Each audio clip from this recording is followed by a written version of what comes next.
ഒടുവിൽ അഭ്യൂഹങ്ങൾക്ക് വിരാമം വിട്ടുകൊണ്ട് തമിഴ്നാട് മുൻ സംസ്ഥാന അധ്യക്ഷൻ കെ അണ്ണാമലെ BJP വിട്ടിരിക്കുന്നു. അദ്ദേഹത്തിന്റെ രാജി പാർട്ടി സ്വീകരിച്ചിരിക്കുന്നു. ഇന്ന് ഉച്ചയ്ക്ക് 12 മണിയോടുകൂടി അദ്ദേഹം ചെന്നൈയിൽ മാധ്യമപ്രവർത്തകരെ കാണുകയും ഇനി അടുത്ത സ്റ്റെപ്പ് എന്താണ് എന്നുള്ളത് വിശദീകരിക്കുകയും ചെയ്യും.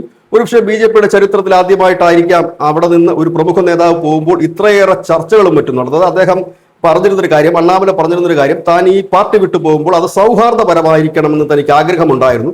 അതുകൊണ്ട് തന്നെയാണ് RSS നേതാക്കളെയും ഒപ്പം തന്നെ BJPയുടെ ഉന്നതരായ നേതാക്കളെയും BL സന്തോഷ്, അതുപോലെ തന്നെ പാർട്ടി ദേശീയ അധ്യക്ഷൻ അമിത്ഷാ തുടങ്ങിയവരുമായിട്ടൊക്കെ അദ്ദേഹം ഇതിനെക്കുറിച്ച് സംസാരിക്കുകയും ചർച്ച നടത്തുകയും തമിഴ്നാട്ടിലെ BJPയുടെ ഇപ്പോഴത്തെ പരിതാപകരമായ അവസ്ഥയെക്കുറിച്ച് വിശദമായ ഒരു 5 പേജ് റിപ്പോർട്ട് അദ്ദേഹം സമർപ്പിക്കുകയും മറ്റുമൊക്കെ ചെയ്തിരുന്നു. ഇപ്പോൾ ഏതായാലും അദ്ദേഹത്തിന്റെ സ്റ്റാൻഡിൽ തന്നെ ഉറച്ച് നിൽക്കുന്നു. പുതിയ പാർട്ടി രൂപീകരണത്തിലേക്ക് ആദ്യം അത് പാർട്ടിയായിട്ടായിരിക്കില്ല വരുന്നത്, ഒരു സംഘടനയായിട്ടായിരിക്കും വരുന്നത്. നിലവിലൊരു സംഘടന അദ്ദേഹത്തിനുണ്ട്. ആ സംഘടനയെ പുഷ്ടിപ്പെടുത്തിക്കൊണ്ട് ഒരു 8-10 മാസത്തിനകം രാഷ്ട്രീയ പാർട്ടിയായി മാറാനുള്ള ഒരു ഒരുക്കത്തിലാണ് കെ അണ്ണാമല. ഇതോടുകൂടി തന്നെ മറ്റൊരു സംശയവും ഉരുത്തിരിയുകയാണ്. ഈ ജനസേന പാർട്ടിയൊക്കെ BJP കൊണ്ടു നടക്കുന്നത് പോലെ അണ്ണാമലയെ വെച്ചുകൊണ്ട് തമിഴ്നാട് പൊളിറ്റിക്സ് പൊളിച്ചെഴുതിക്കൊണ്ട് BJPയുടെ ഒരു B ടീമായി അണ്ണാമല തമിഴ്നാട്ടിൽ വർക്ക് ചെയ്യുന്നു. കാരണം ദ്രാവിഡ മണ്ണിൽ BJPയുടെ രാഷ്ട്രീയത്തിന് ക്ലച്ച് പിടിക്കാൻ കഴിയില്ല ഇപ്പോഴത്തെ സാഹചര്യത്തിൽ. ആ സാഹചര്യം മുതലെടുത്തുകൊണ്ട് തമിഴ്നാടിന്റെ തന്നെ കൾച്ചറുള്ള വിജയിയുടെ പോലത്തെ തന്നെ മറ്റൊരു മൂവ്മെന്റ്, ഒരു യൂത്ത് മൂവ്മെന്റ്. അണ്ണാമലയെ സംബന്ധിച്ച് 42 വയസ്സാണ് ഉള്ളത്. വിജയേക്കാളും പ്രായം കുറവാണ്. അതുകൊണ്ട് തന്നെ വളരെ വേഗത്തിൽ ജനങ്ങളെ ഒരു സ്വീകാര്യത ഏറ്റുവാങ്ങാൻ കഴിയും. BJPയുടെ എതിർപ്പുള്ളവർക്കും അണ്ണാമലയുടെ സംഘടനയിലോ പാർട്ടിയിലോ ചേരാൻ കഴിയും.